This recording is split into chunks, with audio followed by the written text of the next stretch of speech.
developing story. The Federal Highway Administration approving a controversial part of congestion pricing tonight. The agency just completed a reevaluation of the MTA's environmental impact of congestion pricing and agrees that there would be no significant impact and that no additional analysis is needed.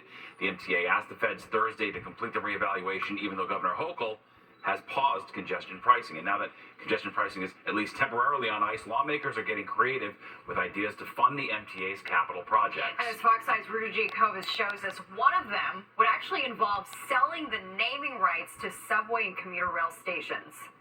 The indefinite pause on congestion pricing has sent the MTA into a tailspin. How is it going to make up all that lost revenue? Eventually, one way or another, the middle class and the lower class are the ones who suffer. For Assemblyman David Weprin, who's been against that extra toll below 60th Street from the start, well, he has other ideas. Why shouldn't New York City, the largest transit system in the country, get corporate sponsors for revenue? The home of the Mets, Citigroup sponsors that ballpark. How about where the Brooklyn Nets and the New York Liberty play? Barclays Center.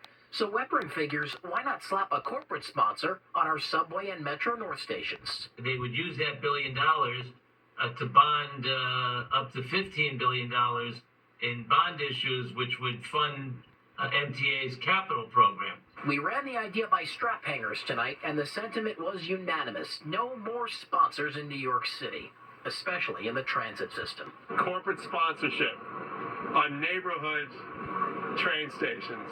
Get out of here. Privatizing, it seems like privatizing, and that isn't a great idea. I would like not to see a corporate logo on my New York City subway station. I would like to keep it the MTA just the way it is. Well, there is one subway station in New York City that has a corporate sponsorship already, and that's the Atlantic Avenue Barclays Center stop in Brooklyn. A reported $200,000 a year deal made 15 years ago. So will we see more of that at subway stations across New York City? The MTA tonight had no comment. We're on the Upper West Side. Richard Giacobbe, Fox 5 News.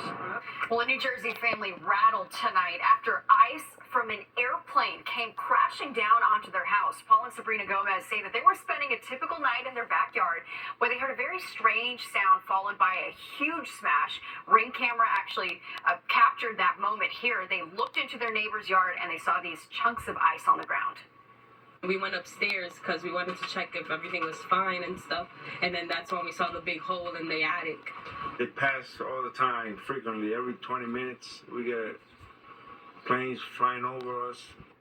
Pretty wild. Luckily, no one was hurt. The FAA told Fox 5 they usually investigate reports about these kinds of incidents.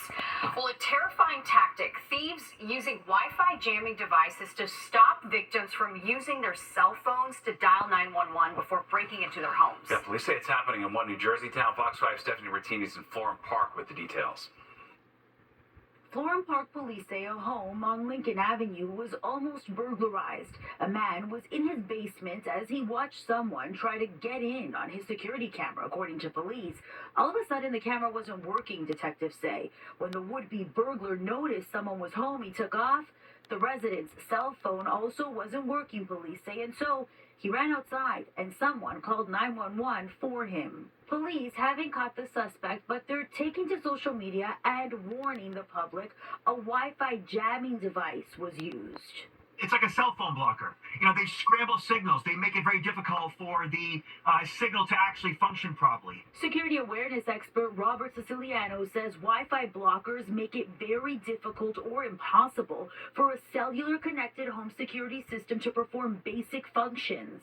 Police in Glendale, California, recently dealing with the same crime trend, home security systems interrupted by Wi-Fi blockers. As police responded to a rash of home burglaries, one thing you can do, according to the security installer, I would always hardwire from your cameras, to your alarm system, everything. Siciliano says anyone can get their hands on a Wi-Fi blocker. Online, anybody can buy a Wi-Fi blocker.